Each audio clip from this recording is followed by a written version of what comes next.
ہر لحظہ ہے مومن کی نئی شان نئی آن، ہر لحظہ ہے مومن کی نئی شان نئی آن، تعلیمات تقویٰ ہے اللہ کی برہان، تعلیمات تقویٰ، تعلیمات تقویٰ، تعلیمات تقویٰ، تعلیمات تقویٰ۔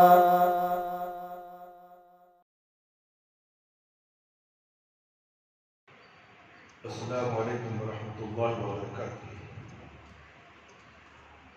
اعوذ باللہ من الشیطان الرجیم، بسم اللہ الرحمن الرحیم۔ ان الحمد للہ نحمده ونستعینہ ونستغفرہ۔ محترم دوستوں، بزرگوں، نوجوان ساتھیوں اور پیاروں بچوں، اور میری ماں اور بہنوں اور خواتین اسلام، آج عید المومنین یعنی خطبہ جمعہ ہے۔ آج خطبہ جمعہ کا عنوان ہے اسلامی معاشرہ۔ پچھلے جمعے ہمیں اصلاح معاشرہ کیسے ہو آپ کے سامنے بیان کیا تھا، اسی کی کڑی ہے اسلامی معاشرہ کیسے ہو، یعنی قرآن اور حدیث کی روشنی میں۔ اسلام معاشرے کی خصوصیت یہ ہے کہ اس میں بسنے والے تمام لوگ ایک دوسرے سے تعاون کرتے ہیں، ایک دوسرے کی مدد کرتے ہیں، ایک دوسرے کے خیر خواہ ہیں، ایک دوسرے پر رحم کرتے اور ترس کھاتے ہیں، ایک دوسرے کے ہمدرد ہوتے ہیں، اور آپس میں بھائی بھائی ہیں اور بھائی بھائی بن کر رہتے ہیں، کیونکہ اللہ رب العالمین نے انہیں اسی قسم کی تعلیمات دی ہیں، اور رسول اکرم صلی اللہ علیہ وسلم نے بھی اولین اسلامی معاشرے کے باسیوں کی تربیت انہی اصولوں پر کی تھی۔ اللہ رب العالمین کا حکم صادر فرمایا وَتَعَاوَنُوا عَلَى الْبِرِّ وَالتَّقْوَىٰ وَلَا تَعَاوَنُوا عَلَى الْإِثْمِ وَالْعُدْوَانِ۔ تم نیکی اور تقوی کی بنیاد پر ایک دوسرے سے تعاون کرنا اور گناہ اور زیادتی پر ایک دوسرے سے تعاون نہ کرنا۔ چنانچہ اولین اسلامی معاشرے کے لوگ ایک دوسرے سے نیکی اور تقوی کی بنیاد پر تعاون کرنے لگے۔ جب قرآن کی آیت آنے کے بعد عمل کرنے لگے۔ آج یہاں پر آج کی اس قوم میں قرآن پورا بھی پڑھ دو کوئی اثر ہونے والا نہیں۔ کتنی آیتیں ہیں اسلامی معاشرے کو سدھارنے کی قرآن کے اندر اللہ رب العالمین ذکر کرتے ہیں، اور پیارے نبی صلی اللہ علیہ وسلم کا اسوہ حسنہ بھی ہمارے سامنے ہے، مگر لوگوں کے کانوں پر جو تک نہیں ہوتی۔ جو اپنا طرز ہے، جو اپنے باپ داداؤں کا طرز ہے، اسی طرز پر زندگی گزاریں گے، اسی طرز پر زندگی گزارتے ہوئے رہیں گے، اور اس کے بعد اسی طرز زندگی کے ساتھ اس دنیا سے چلے جائیں گے۔ اور ایسے لوگ دنیا میں آئے کیوں، کرے کیا، کچھ بھی نہیں، خالی ہاتھ چلے گئے، یعنی کہ دنیا سے بھی خالی ہاتھ اور آخرت کی اعمال صالحہ سے بھی خالی ہاتھ چلے گئے۔ تو اس میں دنیا میں آنے کا کوئی فائدہ نہیں۔ انسان آیا دنیا میں بیکار نہیں آیا، اللہ نے کسی انسان کو بیکار دنیا میں پیدا کر کے نہیں چھوڑا ہے۔ ایک مقصد کی بنیاد پر اللہ رب العالمین پیدا کر دیے اور جنت اور دوزخ کو بنا دیے۔ جو نیک عمل کرے گا وہ جنت میں جائے گا، جو برے عمل کرے گا وہ دوزخ میں چلا جائے گا۔ میرے بھائی، میرے دوست اور خواتین اسلام، میری پیاری ماں اور بہنوں، رسول اکرم صلی اللہ علیہ وسلم نے اولین اسلامی معاشرے کے لوگوں کی جس انداز سے تربیت کی، جس کے نتیجے میں صحابہ اکرام رضی اللہ عنہم ایک دوسرے کی بہت ہی خیر خواہ اور ہمدرد اور متعاون تھے، ایک دوسرے کی مدد کرنے والے تھے، انتظار کرتے تھے کوئی ہم سے مدد طلب کریں، ہم ان کی مدد کریں۔ آج مدد کے لیے پکارا جاتا ہے، اعلان پر اعلان کیا جاتا ہے، یہاں تک کہ مساجد کے امداد کے لیے، تعاون کے لیے پکارا جاتا ہے۔ مالدار ہیں، پیسے ہیں، بینک بیلنس سب کچھ ہے، مگر اللہ کے گھر کو ہی مدد کرنے کے تیار نہیں ہے، تو یہ لوگوں کی کیا مدد کریں؟ بس بہانہ کیا؟ کرونا آ گیا، لاک ڈاؤن آ گیا، پیسے نہیں ہیں، مر گئے تمہیں، کاروبار نہیں چل رہے تمہارے، ساری دنیا کما رہی ہے، اب بھی کرونا کا رونا رو رہے ہو، اور پھر تیسری لہر شروع ہو گئی، رات کا کرفیو تاریخ ہو گیا، نہ جانے کب دن کا بھی کرفیو لگنے والا ہے۔ کیوں؟ ہمارے کارنامے ایسے ہیں، ہمارے کرتوت ایسے ہیں کہ ہم ایک دوسرے کی مدد کرنا پسند نہیں کرتے، اور اللہ رب العالمین کے احکامات پر زندگی گزارنا پسند نہیں کرتے۔ پیارے نبی صلی اللہ علیہ وسلم کی شریعت ہمیں پسند نہیں ہے، تو پھر کیسے ہوگا میرے بھائی میرے دوست؟ یہ قیامت کی نشانیوں میں سے ایک نشانیاں ہیں جو آپ کے سامنے رونما ہو رہی ہیں، اس سے سبق حاصل کیجئے، ہوشیار ہو جائیے کہ کیا وقت کیسا ہے، کون اللہ کے پکارے میں آ جائے اور اس دنیا سے چلا جائے۔ صحابہ اکرام ایک دوسرے کے خیر خواہ، ہمدرد اور متعاون تھے، حتیٰ کہ اللہ تعالیٰ نے بھی ان کے بارے میں گواہی دی۔ اللہ رب العالمین گواہ دے رہے ہیں ان کے بارے میں کہ وہ اشداء علی الکفار رحماء بینہم، کافروں پر سخت اور آپس میں رحم دل ہیں۔ جو اللہ کے نافرمان ہوتے ہیں ان کے پر سخت اور آپس میں رحم دل۔ اسی طرح فرمایا وَالَّذِينَ تَبَوَّعُوا الدَّارَ وَالْإِيمَانَ مِنْ قَبْلِهِمْ يُحِبُّونَ مَنْ هَاجَرَ إِلَيْهِمْ وَلَا يَجِدُونَ فِي صُدُورِهِمْ حَاجَةً مِّمَّا أُوتُوا وَيُؤْثِرُونَ عَلَىٰ أَنفُسِهِمْ وَلَوْ كَانَ بِهِمْ خَصَاصَةٌ وَمَنْ يُوقَ شُحَّ نَفْسِهِ فَأُولَٰئِكَ هُمُ الْمُفْلِحُونَ۔ سورہ مائدہ آیت نمبر 2۔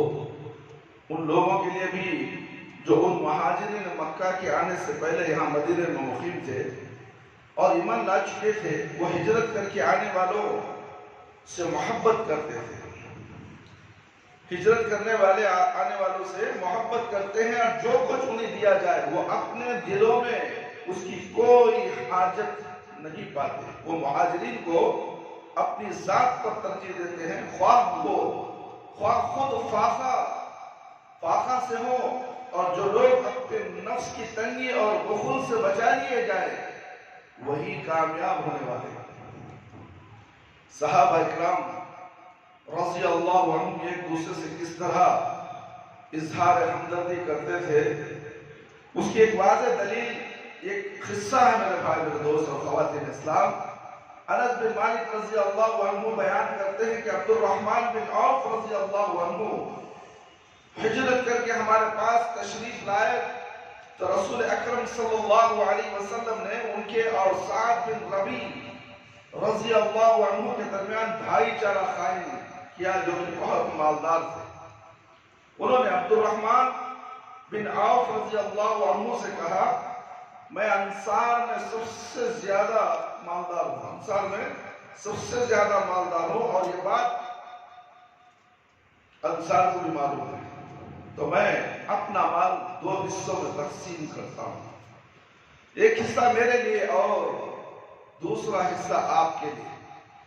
اس کے علاوہ میری 2 بیویاں ہیں، آپ کو ان دونوں میں سے جو زیادہ اچھی لگے میں اسے طلاق دے دیتا ہوں، اور جب اس کی عدت پوری ہو جائے تو آپ اس سے شادی کریں۔ عبد الرحمن بن عوف رضی اللہ عنہ نے کہا، بارک اللہ لک فی اہلک و مالک، اللہ تعالیٰ آپ کے گھر والوں اور آپ کے مال میں برکت دے۔ اللہ اکبر۔ دیکھیں صحابہ کیسی دعائیں کرتے تھے، ایک دوسرے سے ہمدردی کرنے سے دعائیں زبان سے نکل جاتی ہیں تو تمہارے خیر و برکت کا سامان ہے۔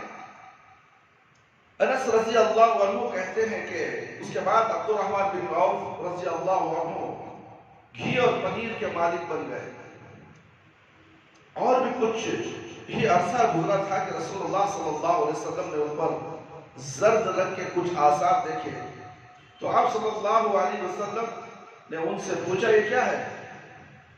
انہوں نے جواب دیا میں نے ایک گٹھلی کے وزن کے برابر سونا دے کر ایک انصاری عورت سے شادی کر لی۔ تو آپ صلی اللہ علیہ وسلم نے انہیں مبارکبادی دی اور فرمایا اولم ولو بشاۃ، تم ولیمہ کرو خواہ ایک بکری ذبح کر کے ہی۔ اللہ اکبر، یہ صحیح بخاری کی روایت ہے۔ اللہ کے نبی صلی اللہ علیہ وسلم کو پتا نہیں تھا کہ انہوں نے نکاح کر لیا ہے، نکاح ہو گیا ہے۔ آج نکاح کے لیے ڈھڈورا پیٹتے ہیں نا، ان کو بلاؤ ان کو بلاؤ، بڑے بڑے قیمتی روپے چھاپ کر سفریں کر کر ایک دوسرے ایک شہر سے ایک شہر، ایک شہر سے ایک شہر۔ اللہ، یہاں صحابی رسول کا نکاح ہو رہا ہے، عبد الرحمن بن عوف رضی اللہ عنہ کا، اللہ کے نبی کو معلوم نے نکاح کر لیے، نکاح ہو گیا۔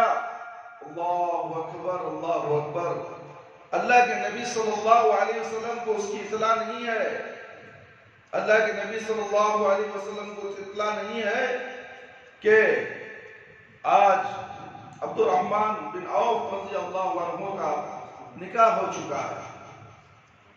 آج ہم لوگ شادی بیاہ ہو، چھوٹی چھوٹی تقریبات ہو، چھوٹی چھوٹی تقریبات کے لیے بھی ہم دعوتیں، رسم و رواج، نہ جانے کیا کیا ہم خرافات ہم اپنے قبیلے میں رائج کر چکے ہیں۔ یہاں عبد الرحمن بن عوف نکاح کر لیا، اللہ کے نبی یہ نہیں پوچھے کہ تم نے مجھے کیوں اطلاع نہیں دی، شادی بھی کر لیا اور مجھے بتائے نہیں۔ آج اگر کسی رشتہ داری میں شادی ہو گئی تو ارے ہم نہ بولے نہیں، دیکھو جی وہ کتنے مغرور ڈھنگا ہے۔ ارے کیا ڈھڈورا پیٹنا کچھ نہیں ہے، شادی کو آسان کرو، نکاح کو آسان کرو، زنا کو مشکل کرو۔ آج زنا آسان ہوگا، شادیاں مشکل ہو گئی۔ کتنے لڑکیاں گھروں میں بیٹھی ہوئی ہیں، جہیز کی لعنت ان پر برس رہی ہے، جہیز کی لعنت کی وجہ سے گھروں میں لڑکے شادیاں نہیں کر رہے، غیر قوموں کے ساتھ لڑکیاں بھاگ رہی ہیں، اور مسلمان اندھے بن کر بیٹھے ہوئے، دکھتا نہیں ہے ان کو، مالدار ہیں، کسی غریب گھرانے کا سہارا بن کر ان کی شادیاں کا انتظام نہیں کرتے، بس اپنی بیٹی پہ کروڑ روپے 2 کروڑ روپے شادی پہ خرچ کر دیتے۔ یہ حساب دینا پڑے گا میرے بھائی میرے دوست اللہ کے پاس۔ یہاں ولیمہ کرنے کا حکم دیا گیا، چاہے ایک بکری کیوں نہ ہو۔ رسول اکرم صلی اللہ علیہ وسلم نے اولین اسلامی معاشرے کے باسیوں کے مابین جذبہ محبت اور شفقت کو پروان چڑھانے کے لیے انہیں ایک جسم کے مانند قرار دیتے ہوئے ارشاد فرمایا، مثل المؤمنین فی تودہم وتراحمہم وتعاطفهم مثل الجسد الواحد إذا اشتكى منه أو تداعى له سائر الجسد بالسهر والحمى۔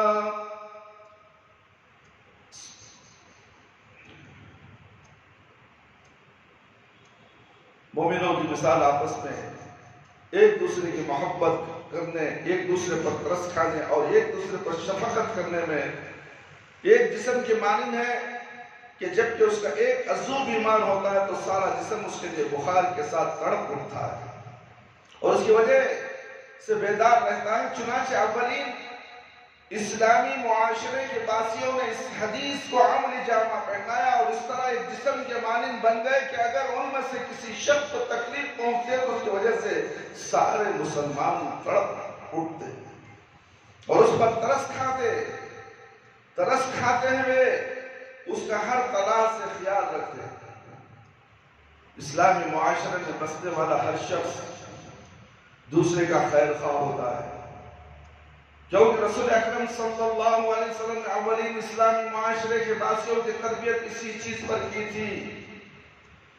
جیسا کہ ابو رقی تمیم بن اوس الداری رضی اللہ عنہ بیان کرتے ہیں کہ نبی کریم صلی اللہ علیہ وسلم نے ارشاد فرمایا الدین النصیحہ ثلاثا قلنا لمن یا رسول اللہ قال للہ ولکتابہ وللرسول وَإِلْأَمَّةِ الْمُسْلِمِينَ وَعَامَّتِهِمْ رواہ مسلم. دین خیر خواہی کا نام ہے. دین خیر خواہی کا نام ہے. آپ نے 3 بار فرمایا. اللہ کے نبی صلی اللہ علیہ وسلم کسی بات کو 3 بار دہراتے تو بہت اہم بات ہوتی تھی. بات کے اندر قوت ہوتی تھی, کچھ مقصد ہوتا اس کے اندر کہ اللہ کے نبی صلی اللہ علیہ وسلم ایک بات کو 3 بار دہرا رہے ہیں کہ دین خیر خواہی کا نام ہے.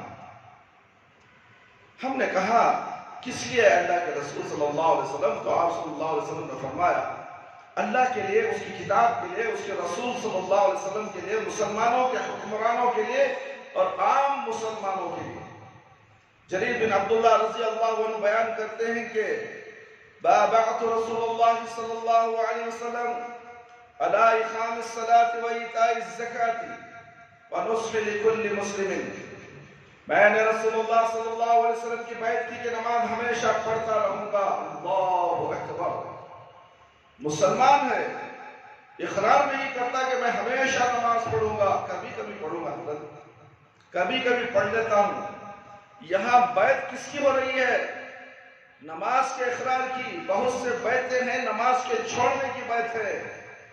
آج کے ڈھونگی باباؤں نے تو بیعتیں بنائی ہیں. بیعتیں آپ نماز مت پڑھو, ہم سے بیعت کر لو, ہم تمہارا معاملہ قیامت کے دن سنبھال لیں گے اور ہم تمہیں جنت کو لے جائیں گے. خبر میں تمہارے ساتھ سوال و جواب بھی نہیں ہوں گے. تم بیعت تو کر لو, نماز پڑھو نہ. وہ کفار کی طرح زندگی گزارتے رہو. یہ بیعتیں بھی ہوتی ہیں. یہاں ایک بیعت ایسی ہے کہ ہمیشہ نماز پڑھتا رہوں گا. اللہ اکبر. صحابہ اکرام کا طرز عمل ہمارے میں آ جائے تو ہمیں کس کا خوف ہے سوائے اللہ کا؟ نہ جہنم کا خوف, نہ عذابوں کا خوف, نہ موت کا خوف. زندگی اور موت کا خوف کسی کا خوف نہیں رہے گا اگر انسان 5 وقتہ نمازی بن جائے اور پیارے نبی صلی اللہ علیہ وسلم کی سنت پر عمل کرنے لگ جائے. اللہ اکبر. ہمیشہ نماز پڑھتا رہوں گا, زکوٰۃ دیتا رہوں گا, ہر مسلمان کے لیے خیر خواہی کروں گا. اور خیر خواہی کا تقاضا یہ ہے کہ مسلمان اپنے بھائی کے لیے ہر وہ چیز پسند کرے جو اپنے لیے پسند کرتا ہے, اور ہر اس چیز کو اپنے بھائی کے لیے ناپسند کرے جو اپنے لیے ناپسند کرتا ہو. نبی کریم صلی اللہ علیہ وسلم نے فرمایا لا يؤمن احدكم حتى يحب لاخيه ما يحب لنفسه. صحیح بخاری کی روایت ہے. میرے بھائی بھائی, تم میں سے کوئی شخص کامل ایمان والا نہیں ہو سکتا یہاں تک کہ وہ اپنے بھائی کے لیے وہی پسند کرے, وہی چیز پسند کرے جو اپنے لیے پسند کرتا ہے. اسلامی معاشرے میں ایک مسلمان کا دوسرے مسلمان سے تعلق کس طرح کا ہونا چاہیے اس کے بارے میں رسول اکرم صلی اللہ علیہ وسلم نے فرمایا المسلم اخو المسلم لا يظلمه ولا يسلمه ومن كان في حاجة أخيه كان الله في حاجته. صحیح بخاری کی روایت ہے. مسلمان کا بھائی ہے, چنانچہ نہ وہ اس پر ظلم کرتا ہے اور نہ ہی اسے ظالموں کے سپرد کرتا ہے. جو شخص اپنے بھائی کی ضرورت کو پورا کرنے میں لگا رہتا ہے اللہ تعالیٰ اس کی حاجت کو پورا کرتا رہتا ہے. نیز فرمایا من نفس عن مؤمن قربة من قرب الدنيا نفس الله عنه قربة من قرب يوم القيامة ومن يسر على مؤسر يسر الله عليه في الدنيا والآخرة ومن ستر مسلما ستره الله في الدنيا والآخرة والله في عون العبد ما كان العبد في عون أخيه. طرف جو شخص، صحیح مسلم کی روایت ہے، جو شخص سورہ نور آیت نمبر 30 ہے جو میں نے آپ کے سامنے تلاوت کی، اس کا ترجمہ ہے، جو شخص کسی مسلمان کی دنیاوی پریشانیوں میں سے ایک پریشانی کو ختم کرے تو اللہ رب العالمین اس کی اخروی پریشانیوں میں سے ایک پریشانی کو ختم کر دے گا، اور جو شخص کسی تنگ دست پر آسانی کرے تو اللہ رب العالمین اس کے لیے دنیا اور آخرت میں آسانی کرے گا۔ جو آدمی کسی مسلمان کی پردہ پوشی کرے، اللہ تعالیٰ دنیا اور آخرت میں اس کی پردہ پوشی کرے گا، اور اللہ تعالیٰ اس وقت تک بندے کی مدد کرتا ہے جب تک بندہ اپنے بھائی کی مدد کرتا رہتا ہے۔ میرے بھائی، میرے دوست، پاک دامانی اسلامی معاشرے کی خصوصیت یہ ہے کہ اس میں رہنے والے تمام مسلمان پاک دامن ہوتے ہیں اور ایک دوسرے کی عزت و عصمت اور اس کا تحفظ کرنے والے ہوتے ہیں۔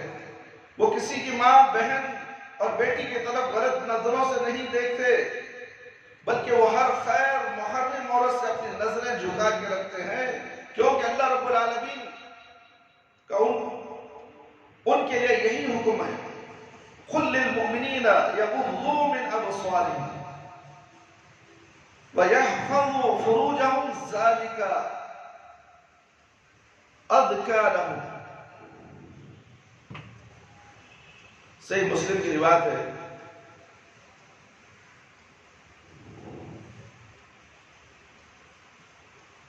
قرآن کی آیت ہے، اور مومنوں کو حکم دیجیے کہ وہ اپنی نگاہیں نیچے رکھیں۔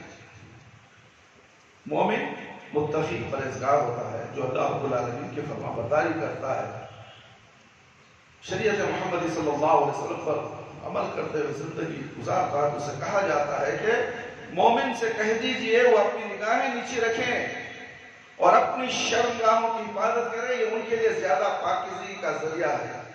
اسی طرح اسلامی معاشرے میں بسنے والی خواتین بھی باحیا ہوتی ہیں، ان کی آنکھوں میں شرم ہوتی ہے اور وہ اپنی عصمت کا تحفظ کرنے والی ہوتی ہیں۔ وہ اپنے گھروں میں ٹہری رہتی ہیں اور بغیر ضرورت کے گھروں سے باہر نہیں نکلتی، اور جب نکلتی ہے تو مکمل طور پر با پردہ ہو کر باوقار انداز سے نکلتی ہیں، اس لیے کہ اللہ تعالیٰ نے انہیں انہی باتوں کا حکم دیا۔ اللہ رب العالمین کا فرمان ہے، وَقُلْ لِلْمُؤْمِنَاتِ يَغْضُضْنَ مِنْ أَبْصَارِهِنَّ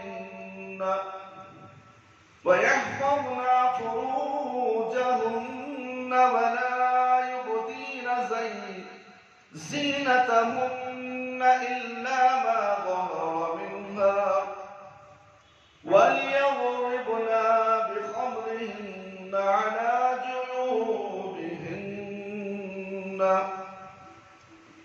سورہ نور آیت نمبر 30 پر۔ اور آپ ایمان والی عورتوں سے بھی کہہ دیجئے کہ وہ اپنی نگاہیں نیچے رکھے اور اپنی عزتوں کی حفاظت کرے اور اپنی زینت ظاہر نہ کرے،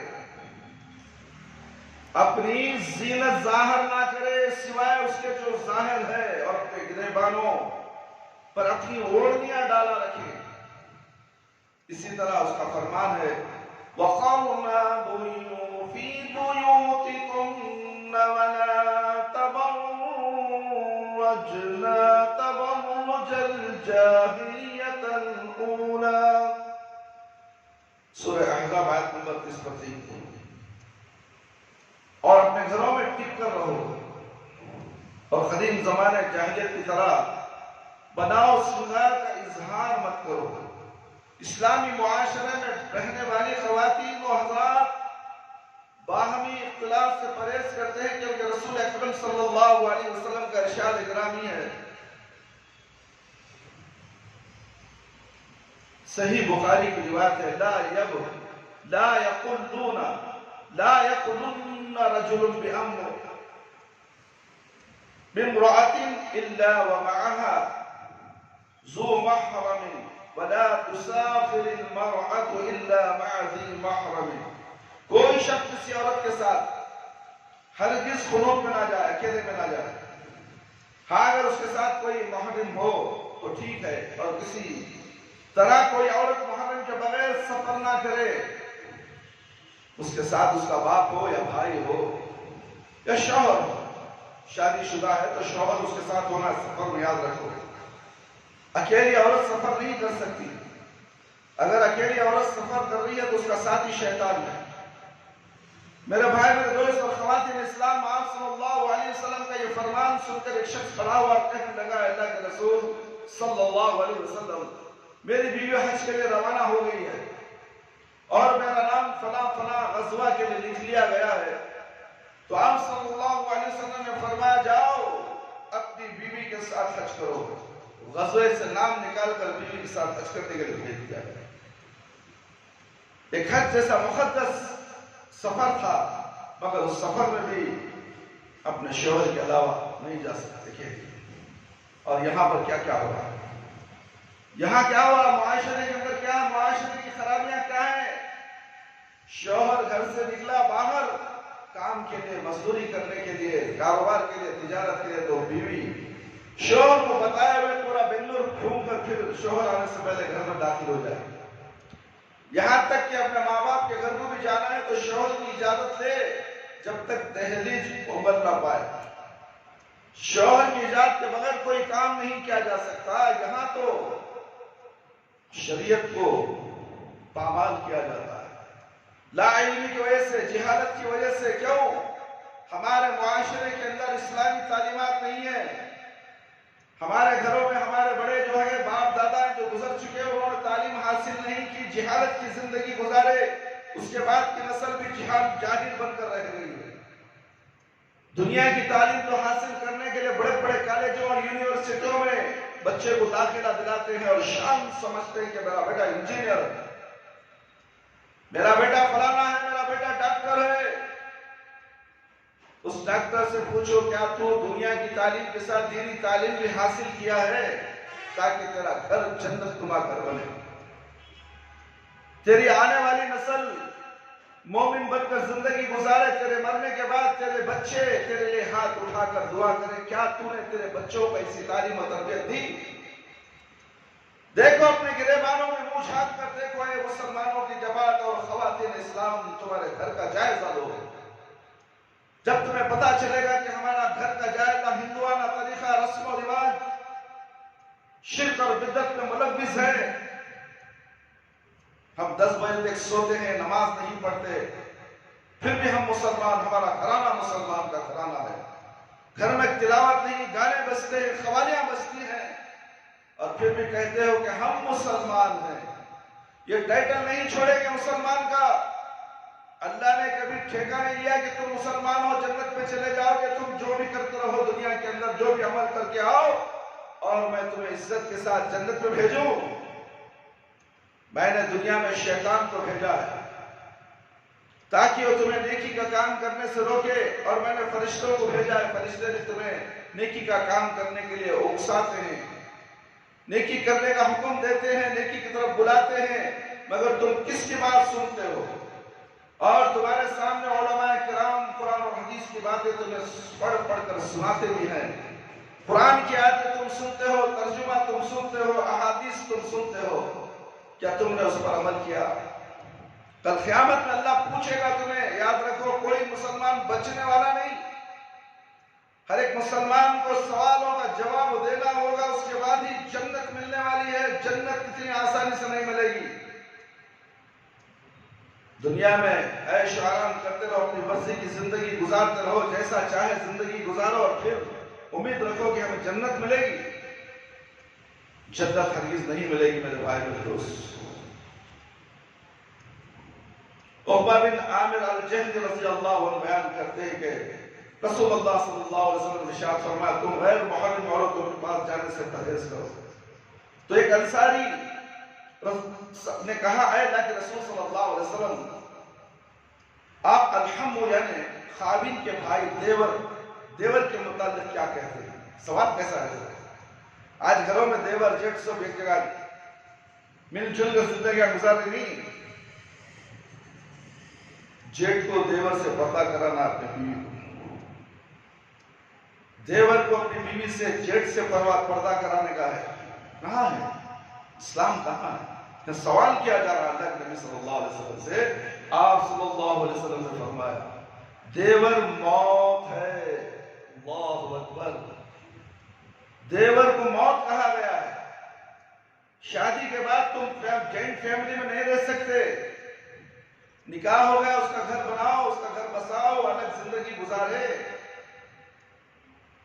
ماں باپ کے ساتھ دو بیٹے تو ایک بیٹا ماں باپ کے ساتھ رہے گا، ایک بیٹا الگ گھر دے کے رہے گا تاکہ اپنی بیوی کے ساتھ وہ خوش رخم رہے اور ماں باپ کی عزت کرتا رہے اور ماں باپ کی اطاعت و فرما برداری کرے، ان کی بیماری پر ان کی صحت و عافیت کا خیال رکھتے ہوئے شریعت اسلامیہ محمدیہ صلی اللہ علیہ وسلم عمل کر کر ماں باپ کی دعائیں لے. کہاں ہے آج کل کے گھرانوں میں؟ دیکھو دیور جیٹ کا فتنہ تو اتنا ہو چکا ہے عام. جیٹ اگر ہے باہر کام کو چلا گیا، دیور گھر میں ہے تو بھابھی کے ساتھ غلط حرکتیں کرنے لگ جاتا ہے. کرتے کرتے منظر عام پر بات آتی ہے. آج کل واٹس ایپ کے اندر، یوٹیوب کے اندر، فیس بک میں تمام خرافات دکھائے جا رہے ہیں کہ دیور نے بھابھی کے ساتھ کیا کیا، دیور نے فلانی عورت کے ساتھ کیا، جیٹ نے کیا کیا، فلانے نے کیا کیا. یہ سب اسلامی تعلیمات کو نہ سمجھ کر نہ عمل کرنے کی وجہ سے آج گھروں کے اندر عورتوں کی عزت محفوظ نہیں ہے. عورتوں کی عزت کو تار تار کیا جا رہا ہے. حکومت آنکھیں بند کر کر بیٹھی ہے، کوئی ان عورتوں کا پرسان حال نہیں ہے. کچھ عورتیں بھی ہیں ایسی شاکر ہوتی ہیں، بیکار کے تہمات لگا کر سسرے کو گھر سے نکالنے کی کوشش کرتے ہیں، بیٹے سے باپ کو جدا کرنے کی کوشش بھی کرتے ہیں. یہ تمہارا باپ تمہارے کام سے جانے کے بعد مجھے پر بری نظر رکھا ہوا ہے، غلط غلط اشارے کرتا ہے، غلط غلط جگہوں پر چھوتا ہے، میں اس کے ساتھ رہنا نہیں چاہتی. تم پہلے گھر الگ کرو. اگر باپ کی پراپرٹی ہے تو کہتی ہے کہ پراپرٹی ہمارے نام پر لکھ دو، ہمارا بڈھا باپ پہاڑ میں جائے، اناتھ آشرم میں چھوڑ دو اس کو. ہماری زندگی کے لیے تمہارا باپ ناصور ہے. جب وہ باپ ترستا ہے تو بیٹا بیوی کی بات سن کر باپ کو مارتا ہے، لاتے مارتا ہے، برا بھلا کہتا ہے کہ تم میری بیوی پر نظر رکھے ہو. اللہ اکبر، اللہ اکبر. یہ زمانہ، یہ معاشرہ ایسا چل رہا ہے میرے بھائی میرے دوست. ہمیں معاشرے پر نظر رکھنی چاہیے. اسی لیے اسلامی معاشرے کو مقدم کرو، اسلامی معاشرے کو اپنے گھروں میں قائم لگاؤ. بڑوں کی عزت کرو، ماں باپ کی عزت کرو، اپنے چھوٹوں کی عزت کرو. ایک دوسرے کو ایک ساتھ تعاون، ایک دوسرے کی تعاون کرنے والا بناؤ، ورنہ تو تم اسی دنیا میں لڑتے لڑتے بسڑتے تمہاری زندگی ایسے ہی گزر جائے گی، تم عبادت کے قابل نہیں ہوگی. آپ صلی اللہ علیہ وسلم نے فرمایا دیور موت ہے. اسلامی معاشرے میں عزت و ناموس کو تحفظ فراہم کیا گیا ہے اور ایسا کام حرام قرار دیا ہے جو بے حیائی کی طرف لے کر جائے اور جس سے عزت و ناموس کو خطرہ لائے. اللہ رب العزت کا فرمان ہے وَلَا تَقْرَبُوا الْفَوَاحِشَ مَا ظَهَرَ مِنْهَا وَمَا بَطَنَ. سورۃ الانعام آیت نمبر 150 پڑھے. اور بے حیائی کے کاموں کے قریب بھی نہ جاؤ. بے حیائی کا کام کرنا دوسری بات ہے. اللہ رب العالمین فرما رہے ہیں کہ بے حیائی کے کاموں کے قریب بھی نہ جاؤ، خواہ وہ ظاہر ہو یا پوشیدہ.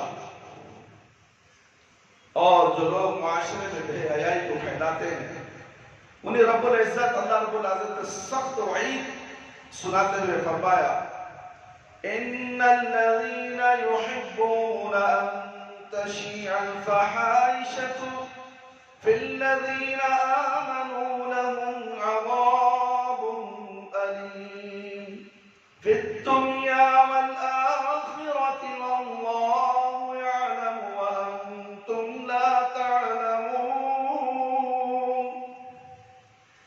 جو لوگ یہ چاہتے ہیں کہ ایمان والوں میں بے حیائی پھیل جائے تو ان کے لیے یقیناً دنیا اور آخرت میں دردناک عذاب ہے. اور اللہ کو سب کچھ معلوم ہے، تم نہیں جانتے.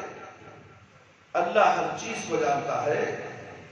یاد رہے کہ یہ آیت کریمہ افق کے زمن میں نازل ہوئی، جس میں منافقوں اور بعض کمزور ایمان والوں نے کوشش کی کہ معاشرے میں اخلاقی انارکی پھیلے اور برائی کو فروغ ملے۔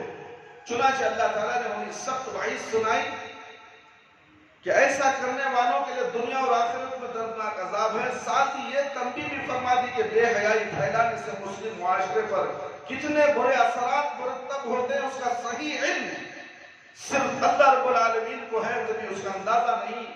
لہذا مسلم معاشرے میں اس طرح کی بے حیائی کو فروغ دینے کے بجائے ان کی سختی سے حوصلہ شکنی کی جانی چاہیے۔ میرے بھائی میرے دوست، برائی کیسے پھیل رہی ہے؟ آج برائی انٹرنیٹ کے ذریعے سے ہر گھر، ہر مسجد، ہر مدرسے کے اندر گھس چکی ہے۔ آج چھوٹے سے چھوٹا بچہ کے ہاتھ میں موبائل ہے، انٹرنیٹ ہے۔ فحش قرآنیہ آج بچے کی آنکھوں کی نظر سے گزر جائے، کوئی بچہ بالغ معصوم نہیں، سب بچے بالغ ہو چکے ہیں۔ چھوٹا سا چھوٹا معصوم بچہ مباشرت کیا چیز ہے جان چکا ہے۔ ایک زمانہ ہوتا تھا نکاح ہونے کے بعد بھی شوہر شرماتا تھا، لڑکیاں شرماتی تھیں شادی کے باوجود، اجازت ملنے کے باوجود، مگر آج اجازت نہیں ہے۔ آج کل کے لونڈے، یہ بے حیا عورتیں، لڑکیاں جو کالج میں پڑھتی ہیں کتنی بار زنا کرتی ہیں تمہیں اس کا پتہ نہیں۔ کالجوں میں پڑھنے والی، ہاسپٹلوں میں پڑھنے والی لڑکیاں کتنی بار زنا کرتی ہے، ماں باپ کو پتا نہیں کہ میری بچی کالج کو جا رہی ہے۔ 4 اور کالج میں پڑھتی ہے، اس کے بعد 4 اور کہاں کہاں گھومتی ہے تمہیں پتا ہے۔ دیکھو اٹھاؤ، آج آنکھوں کے سامنے، تمہارے سامنے فیس بک اور یوٹیوب خلاصہ کر رہا ہے۔ دیکھو تمہاری بچی کا عالم یہ ہے، فوٹو دکھا رہا ہے۔ برائی تو اتنی پھیل چکی ہے، اللہ اکبر، ایک معصوم بچی بھی فحش کے لیے تیار ہو چکی۔ کیوں؟ ماں باپ ٹھیک دے چکے۔ ماں باپ ہی نے تو دلایا تھا آئی فون دلایا نا ماں باپ نے، 1 لاکھ کا، 1.5 لاکھ کا، 40,000 50,000 کا فون معصوم بچوں کے ہاتھ میں، ان کے ذہن خراب ہو گئے۔ وہ دین کی تعلیم حاصل کریں گے تو کیسے کریں گے؟ بچہ قرآن پڑھے گا تو کیسے پڑھے گا؟ اس لیے کہ وہ انٹرنیٹ کے اندر گھس چکا ہے۔ انٹرنیٹ اسے باہر نہیں نکال سکتا، اس کے دل و دماغ میں انٹرنیٹ کے فوٹو، فحش، ننگے تصاویر گھوم چکے ہیں اور اسے بات نہیں آتا، اور یہ ماں باپ روکتے بھی نہیں، اسے روکتے بھی نہیں۔ بچہ ہے جی، آج نہیں تو کل سدھر جائے گا۔ بچے کے اوپر ظلم مت کرو۔ بچے کو نصیحت کرنا ظلم ہے۔ جب بچہ بڑا ہوگا وہ ماں باپ پہ ظلم کرے گا، ماں باپ کو لات مار کر کسی لڑکی کے ساتھ بھاگ جائے، ماں بے سہارا ہو جائیں گے۔ کیوں؟ انہی کی وجہ سے اس نے تمہیں لات مارا ہے۔ ماں باپ کی بے عزتی کرے گا، اپنی بیوی کو گھر میں لا کر شراب پیے گا، عیاشی کرے گا، وہ شوہر جانے کے بعد وہ اپنے دوستوں کو گھر لائے گی، شراب پیے گی۔ یہ مناظر دنیا میں چل رہے ہیں، ہندوستان کے اندر چل رہے ہیں، ہمارے شہر بنگلور میں بھی چل رہے ہیں۔ آپ کو اس کا اندازہ نہیں ہے۔ اخبارات پڑھو، معلوم ہو جائے گا۔ ہم اردو پڑھتے ہیں، اردو بات کرتے ہیں، مگر اخبار خرید کر پڑھنا پسند نہیں کرتے۔ اردو کو فروغ دینا چاہیے، اردو پڑھنا چاہیے میرے بھائی میرے دوست۔ اخبار تو اٹھاؤ، آپ کے لیے اخبار ہر روز آتا ہے، سالار نام کا اخبار۔ بہت سے مضامین، دینی مضامین بھی ہوتے ہیں تاکہ مسلمان پڑھ کر سدھر جائیں، مگر دنیا بیڑی سگریٹ خریدے گا، گٹکا خریدے گا، شراب خریدے گا، مگر اخبار 5 روپے کا خرید کر پڑھے گا نہیں۔ کسی ہوٹل میں جائے گا چائے پینے کے لیے، بیٹھ کر سگریٹ کے کش لگائے گا، اگر وہ پیپر اخبار پڑھا گا تو اٹھائے گا، او کیا ہے بھائی نیوز آج ہے، وہ 2 باتیں دیکھو پھینکتا رہے گا، سگریٹ پہ تک پڑھے گا، اس کا پھینکا پھوگٹ میں پڑھنے کے لیے تیار ہے۔ اردو پھوگٹ میں پڑھے گا، پیسہ دے کر نہیں پڑھے گا۔ مسلمان کیوں اپنے آپ کو مسلمان کہتا ہے اور کیوں اپنے زبان کو اردو میں بات کرتا ہے؟ تجھے اردو سے نفرت، تیرے بچوں کو اردو پڑھانا نہیں چاہتا، انگریزی تعلیم پڑھاتا ہے، عربی پڑھانا نہیں چاہتا، دنیا کی تعلیم پڑھانا چاہتا ہے۔ کاش کہ بچے اردو پڑھیں، قرآن پڑھیں تو انشاءاللہ وہ خود دین کیا ہے سمجھ جائیں گے اور ماں باپ کو ان کی جھٹ پکڑ کر جہنم سے جنت کی طرف لے جائیں گے۔ یہ معصوم بچے یہ تمہارا سرمایہ ہے، سرمایہ آخرت کا توشہ ہے، ان کو ابھی سے پکڑو اور سنبھالو، قرآن اور حدیث کی تعلیمات سے آراستہ کرو تاکہ یہ لوگ تمہیں جہنم سے بچائیں۔ تمہارے مرنے کے بعد یہ بچے جو کام کریں گے، نیک کام کریں گے، اس کا اجر تمہیں قیامت تک ملتا رہے گا، اور تمہارے لیے ہاتھ اٹھا کر دعا کریں گے تو اس کا اجر بھی تمہیں ملتا رہے گا۔ اس لیے اسلامی معاشرہ کیسے ہو، کیسے بنانا چاہیے، ایسے ہی نہیں بن جائے گا، اس کے لیے محنت کرنی چاہیے، نیک لوگوں کے ساتھ اٹھنا بیٹھنا چاہیے، نیک لوگوں کے ساتھ زندگی گزارنا چاہیے، مساجد کا سفر کرنا، مساجد کو بار بار آنا، مساجد کے بیانات کو سننا، جمعہ کے وعظوں کو سننا، مگر دنیا کے وعظ و نصیحت سننے کے لیے کوئی تیار نہیں ہے۔ اللہ اکبر۔ اس لیے آج ہے ہر گھر میں پھیلی ہوئی، ہر گھر میں پھیلی ہوئی میرے بھائی اور دوست۔ جو یہ لوگ چاہتے ہیں کہ ایمان والوں میں بے حیائی پھیلائی جائے تو ان کے لیے یقیناً دنیا آخرت میں دردناک عذاب ہے۔ یاد رکھ لو میرے بھائی میرے دوست، دنیا اور آخرت میں دردناک عذاب ہے۔ ساتھ ہی یہ تنبیہ بھی فرما دی کہ بے حیائی پھیلانے سے مسلم معاشرے میں کتنے برے اثرات مرتب ہوتے ہیں، اور آپ کا انٹرنیٹ کتنے برے اثرات مرتب کر رہا ہے آپ کی آنکھوں کے سامنے، تمہیں اس کا اندازہ نہیں ہے۔ اس کا صحیح علم صرف اللہ رب العالمین کو ہے۔ لہذا مسلم معاشرے میں اس طرح کی بے حیائی کو فروغ دینے کے بجائے اس کی سختی سے سختی کرنے کا حکم دیا گیا ہے۔ بچے کو سختی کرے تو نہیں جی گھر چھوڑ کو بھاگ جاتا، بھاگا تو بھاگتا، اس کی قسمت میں ہے بھاگنے کا۔ کیا بچہ بھاگ جائے گا، مر جائے گا، پھانسی لے لے گا تو دین بولنا چھوڑ دو گے؟ تم دین کی نصیحت کرنا چھوڑ دو گے؟ حق بات چھپاؤ گے تم تو پھر بچہ زہریلا بن کر تمہارے سامنے آ کر کھڑا ہوگا۔ جب کیا اسے کرو گے؟ کچھ نہیں کر سکتے۔ تعلیم و تربیت 12 سال کی عمر سے 20 سال کے اندر تک اسے صحیح تعلیم و تربیت مل جائے تو وہ بچہ ہو جاتا ہے، نیک بچہ بن جاتا ہے۔ 20 سال کے بعد وہ تمہارے ہاتھ سے نکل جائے گا، کتنے بچے آج ہیں قرآن پڑھتے تھے، آج انگریزی اسکولوں میں داخلہ لے لیے، اس کے بعد قرآن پڑھنا نصیب نہیں ہوگی۔ قرآن پڑھو بولے تو چڑ غصہ، ارے کیا ہم نے قرآن پڑھ لیا نا، ہمیں حضرت کے پاس اپنے کو پڑھنا تو قرآن آپ نہیں پڑھتے، پڑھ لیا، نماز پڑھتے کبھی کئی کو قرآن پڑھنا سے معلوم قرآن پڑھ لیا۔ ایسا نہیں ہے میرے بھائی میرے دوست، قرآن جب پڑھتا ہے تو بندہ ہر روز پڑھنا چاہیے، چاہے 2 آیت 4 آیت 1 صفحہ آدھا صفحہ پڑھو، روز پڑھو، گھروں کے اندر قرآن کی تعلیمات کو عام کرو۔ گانے بجانا، قوالیاں بجانا یہ نحوست ہے گھروں کے اندر، یہ گھروں کے اندر طبلہ بجانا، ڈھول بجانا شیطان کو دعوت دینے کے برابر ہے۔ فرشتے نہیں آتے۔ جس گھر میں ڈھول کی تاپ پر اللہ اور اللہ کے رسول کے نام لیے جاتے ہیں، اولیاء کرام کے نام لیے جاتے ہیں، ڈھول کی تھاپ پر گھنگروں کی چھن چھناٹ کے اندر، اللہ اکبر، پھر بھی ہے مسلمان، جسے دیکھ کے شرمائے یہود، کیسے مسلمان ہو تم؟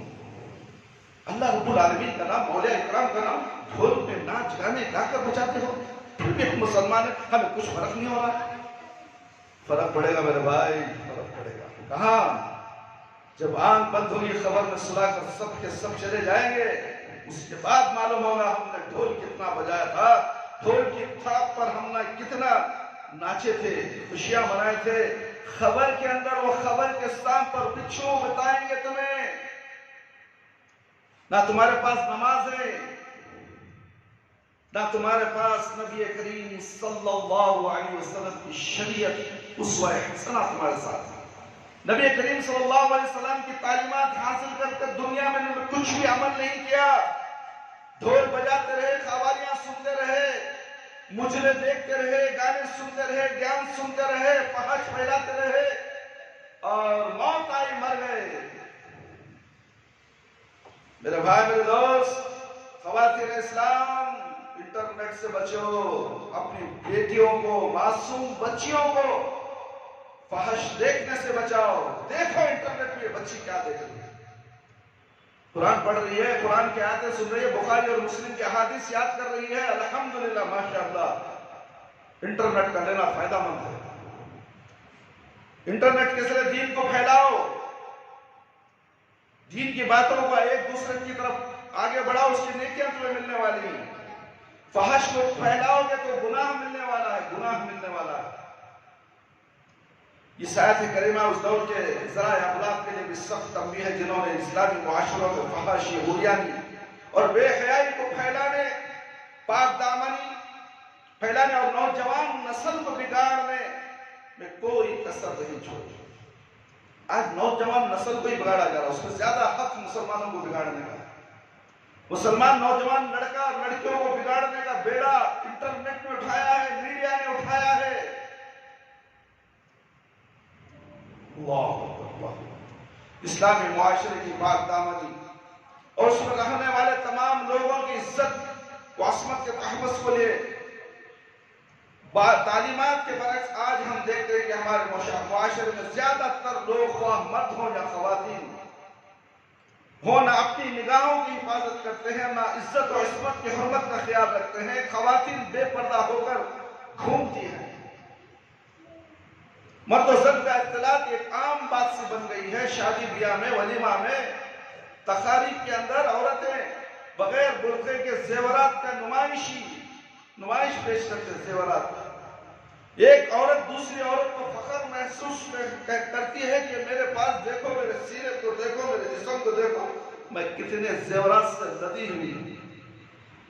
یہ نمائش تم کسی عورت کے سامنے بھی نہیں کر سکتی، کسی عورت کے سامنے بھی نہیں کر سکتی۔ تقاریب پہ بھی جاؤ، برقعے سے رہو، خوشبو لگا کر مت جاؤ، عطر لگا کر مت جاؤ، پاؤڈر لگا کر مت جاؤ، عام حالت میں جاؤ، عام حالت پہ ولیمہ کھا کر آ جاؤ۔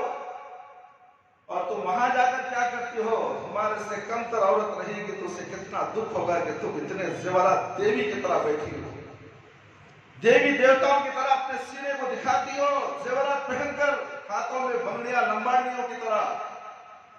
یہ کیا ہے؟ چھن چھن کی آواز، یہ شیطان کو دعوت دینے کی آواز ہے۔ عورت کے جسم سے زیورات ہو، بنگڑی ہو یا کچھ بھی ہو، چین ہو، پٹی ہو، اس کے اندر سے چلے تو چھن چھن کی آواز ہے تو شیطان اس کے قریب آتا ہے۔ شیطان کو دعوت تو تم دیتے ہو اور پھر کہتے ہو کہ شیطان نے ہم پہ حملہ کر دیا۔ کیوں نہ حملہ کرے؟ تمہیں نے تو بلایا شیطان کو اپنے قریب۔ تو میرا بھائی، میرے دوست، سوچ کر دیکھو، بے حیائی کو پھیلانے کے تمام وسائل استعمال کیے جا رہے ہیں۔ حالانکہ ہم اگر رسول اکرم صلی اللہ علیہ وسلم کی سیرت طیبہ کا مطالعہ کرے تو ہمیں معلوم ہوتا ہے کہ آپ صلی اللہ علیہ وسلم کا تشکیل کردہ اسلامی معاشرہ اس اخلاقی بگاڑ سے پاک تھا جو آج ہمارے معاشرے میں نظر آتا ہے۔ رسول اکرم صلی اللہ علیہ وسلم نے مسلمانوں کی تربیت اس انداز سے کی تھی کہ کسی غیر محرم عورت کی طرف نظر اٹھانا بھی گوارا نہ کرتے تھے، چہ جائے کہ وہ برائی اور بدکاری کا سوچتے یا اس کی کوشش کرتے۔ اس دور میں بدکاری کے اکا دکا واقعات ہوئے، ان میں بھی شاید اللہ تعالیٰ کی حکمت تھی کہ اگر وہ واقعات رونما نہ ہوتے تو شاید ہمیں پتہ ہی نہ ہوتا تھا کہ اس طرح کے جرائم کی سزائیں کیا ہوتی ہیں اور ان کے ساتھ کس طرح نپٹنا چاہیے۔ اس دور میں خواتین بلا ضرورت گھروں سے باہر نہ نکلتی تھی اور جب ضرورت پڑتی تو مکمل طور پر با پردہ ہو کر نکلتی تھی، حتیٰ کہ حج کے احرام کی حالت میں بھی چہرہ سمیت پورے جسم کا پردہ کرتی تھی۔ یہاں آج بھی ہمیں اپنے معاشروں کی اصلاح، رسول اللہ صلی اللہ علیہ وسلم کی تشکیل کردہ اولین معاشرہ، اسلامی معاشرے کے قدر و خان اور اس کی خصوصیات کو سامنے رکھتے ہوئے کرنی چاہیے، تبھی اصلاح کرنا ممکن ہے۔ ورنہ اگر ہم ان خصوصیات کی چشم پوشی کریں گے تو ہمارے معاشرے کی اصلاح کرنا ناممکن ہے۔ غلطیوں کو چھپاتے رہو، کیسے اصلاح کرو گے تم؟ تمہاری بیٹی، تمہاری بیوی آج غلطی کرتی تو اسے چھپاؤ گے تم؟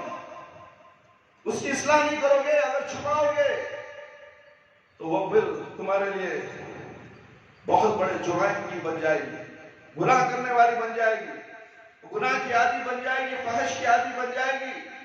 اس کے بعد اسے وہاں سے نکالنا مشکل ہے۔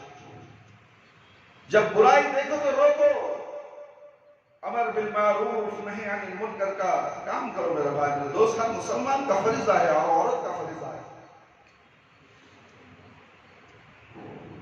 اسلامی معاشرے کی خصوصیت یہ ہے اجتماعی تکافل، اس میں بسنے والے مالدار حضرات غرباء و مساکین کی کفالت کرتے ہیں، زکوٰۃ و صدقات کے ذریعے ان پر خرچ کرتے ہیں، ان کی ضرورتوں کو پورا کرتے ہیں، یوں پورا معاشرہ خوشحال رہتا ہے، ہر شخص مطمئن ہو کر زندگی بسر کرے۔ اسلامی معاشرے میں سرمایہ چند ہاتھوں میں ہی نہیں رہتا بلکہ اس میں رہنے والے تمام لوگوں میں گردش کرتا رہتا ہے، اور یوں معاشرے میں طبقاتی تقسیم کا خاتمہ ہوتا ہے۔ جب ہم سوال رسول اکرم صلی اللہ علیہ وسلم کی سیرت طیبہ کا مطالعہ کرتے ہیں تو ہمیں معلوم ہوتا ہے کہ آپ صلی اللہ علیہ وسلم لوگوں میں سب سے زیادہ سخی ہیں، سب سے زیادہ سخی تھے، سب سے زیادہ خرچ کرنے والے تھے۔ آپ صلی اللہ علیہ وسلم کے پاس جتنا مال آتا آپ اسے فراخ دلی کے ساتھ مستحقین میں خرچ کر دیتے تھے، اور آپ صلی اللہ علیہ وسلم نے اسی انداز میں اپنے صحابہ اکرام رضی اللہ عنہم کی بھی تربیت کی۔ چنانچہ ان میں سے اغنیاء صحابہ اکرام رضی اللہ عنہم صرف اور صرف اللہ تعالیٰ کی رضا کے لیے فقراء اور مساکین پر کھلے دل سے خرچ کرتے تھے، غلاموں کو آزاد کراتے تھے، یتیموں اور بیوہ عورتوں کی کفالت کرتے، ضرورت مندوں کی ضرورتوں کو پورا کرتے تھے۔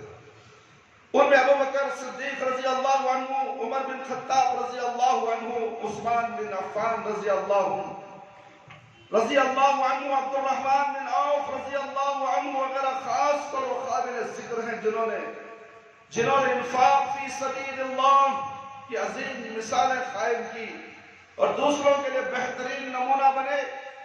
جبکہ آج ہم دیکھتے ہیں کہ ہمارے معاشرے میں طبقاتی تقسیم پائی جاتی ہے، جو مالدار ہیں ان میں سے چند ایک کو چھوڑ کر باقی سب اپنا سرمایہ مختلف بینکوں میں فکس ڈپازٹ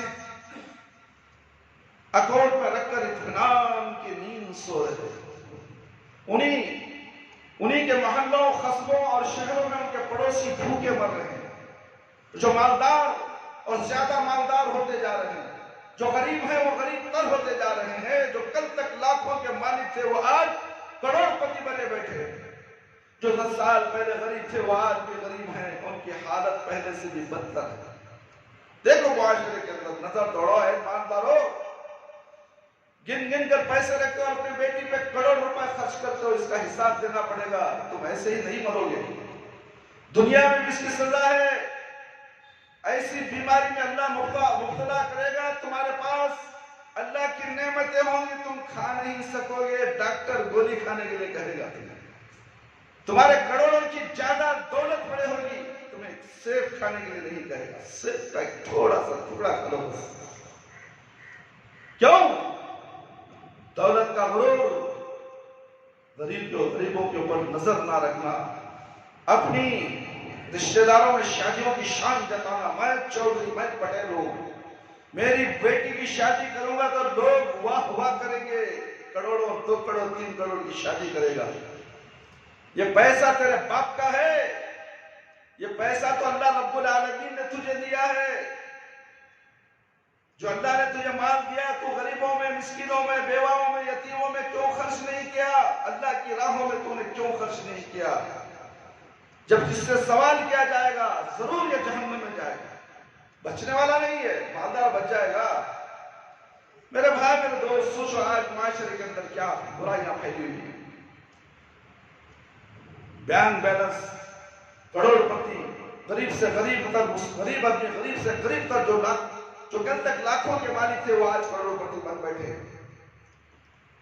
یہاں بھی نہیں، بینکوں، انڈیا کے بینکوں میں نہیں، فارن کے بینکوں میں پیسے ہی یہاں کی گورنمنٹ پکڑ لے گی، سوئٹزرلینڈ میں، نیوزی لینڈ میں، اسکاٹ لینڈ میں، نہ جانے کون سے لینڈ کے اندر ان کے بینکوں میں پیسے محفوظ ہیں۔ کیا یہ لے کر جائیں گے اس قبر کے اندر؟ غیر کھائیں گے۔ جو غیر ممالک میں بینک ہیں وہ لوگ ختم کر دیں گے ان کے پیسے۔ کیوں بھائی؟ جمع کے جوڑ کر رکھا پیسے تو یہ پیسہ جو جمع کے رکھتا ہے وہ پیسہ تیرا نہیں ہے، غیروں کا پیسہ ہے۔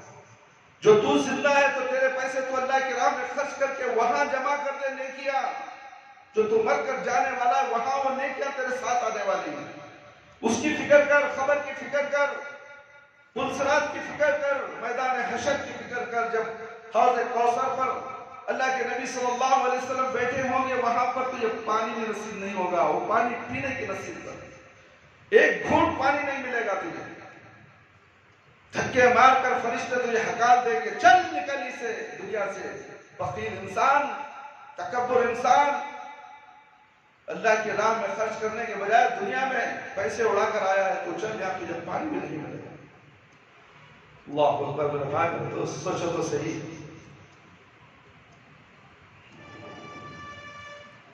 یہ ایسی طبقاتی تقسیم ہے جس کی وجہ سے ہمارا معاشرہ تباہی کے کنارے پر کھڑا ہے، کیونکہ جب مالدار لوگ غریبوں پر پیسہ خرچ نہیں کرتے تو ان کے دلوں میں مالدار لوگوں کے نفرت اور بغض و عداوت کے جذبات پیدا ہوتے ہیں، پھر یہی لوگ آخرکار لوٹ مار کرنے پر تل جاتے ہیں۔ چور کیوں کرتا ہے؟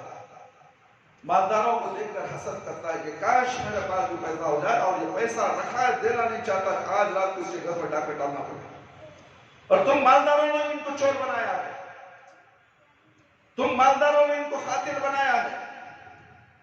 کاش کی طرف نظر رکھتے، اس کا بھی حصہ نکالتے، غریبوں کا حصہ نکالتے تو کوئی غریب گھر کے محلے کے اندر کسی کے سامنے ہاتھ پھیلانے والا نہیں ہوتا۔ ہاں تم نے صدقہ خیرات کیا، زکات نکالا، تم نے ٹکڑے ٹکڑے کر بانٹ دیا، محلے کے اندر کوئی غریب آدمی ہے تو پوری زکات اسے دے دو، اس کا سرمایہ اسے دے دو تاکہ وہ خود کفیل ہو جائے، وہ خود کمانے والا ہو جائے، کما کر پیسہ لوگوں پر تقسیم کرنے والا ہو جائے۔ اور 2 لاکھ روپے اگر زکات تمہاری نکلتی ہو، تم دیکھتے ہو کہ غریب کتنے لوگ ہیں، رشتہ داروں میں غریب کتنے، ان کے نام سے 500 روپے دیتے ہو، 20 کلو چاول، 10 کلو آٹا، 4 کلو شکر، 1 کلو دال، ایک کٹ بناتے ہیں، کٹ، یہ کٹوں کا در چلتا ہے رمضان میں۔ دیکھو تم، یہ بڑے بڑے فاؤنڈیشن لوگ، بے شرم لوگ کٹوں کو تقسیم کرتے ہیں۔ جو گھرانہ غریب ہے، جو ہنر مند ہے، اسے ہنر کا اوزار خرید کر تو ہنر کو خود کفیل بن، کسی کا نوکر مت بن، لے یہ پیسے، لے یہ آٹو ڈال، یہ فیکٹری ڈال، یہ مشین ڈال، ویلڈنگ کرتا ہے تو کسی جگہ نوکری کرتا ہے، لے یہ مشین ڈال کر تو ذرا اپنا کاروبار کر، خوددار بن، تجارت کر۔ اللہ کے نبی صلی اللہ علیہ وسلم نے کہا تجارت کرو، تجارت کرنے کا سرمایہ تو دو اسے تاکہ وہ تاجر بن جائے۔ صحابہ اکرام تاجر تھے، مالدار بن گئے۔ تم زکات دینے والوں بڑے بڑے فاؤنڈیشن کھول کر پوری زکات کے پیسے ہمیں دو، ہمیں دو، ہمیں دو، اور کیوں میں کھڑا کر کٹا بانٹو، فوٹو پٹا کر واٹس ایپ میں، فیس بک میں، اخباروں میں ڈالو، تعریف فلانے فاؤنڈیشن والے کیا بڑا کام کیے، 2 کلو شکر دے ڈالے، 10 کلو آٹا دے ڈال دو، 20 کلو بس ہو گیا۔ کتنے دن کھائے، کتنے دن کھائے؟ زکات ایسے ہی بیکار جا رہی ہے میرے بھائی دوست۔ زکات کے پیسے مسلمانوں کو صحیح تقسیم نہیں ہو رہی۔ کاش کہ ایک بار کسی مسلمان کو پوری زکات کا پیسہ 2 لاکھ روپے دے دے، ایک دکان خرید کر ایڈوانس کا 50,000 دے دیے، 5-6 ہزار روپے میں کرایہ بن کر باقی کے پیسے میں 1.5 لاکھ میں سرمایہ ڈال کر وہ کاروبار شروع کرے گا۔ وہ سود کو پیسے نہیں لے گا، بینک سے لون نہیں لے گا۔ آج ایک کتنے مالدار ہیں رمضان کے مہینے میں، کتنے غریب لوگ مالدار بن سکتے ہیں۔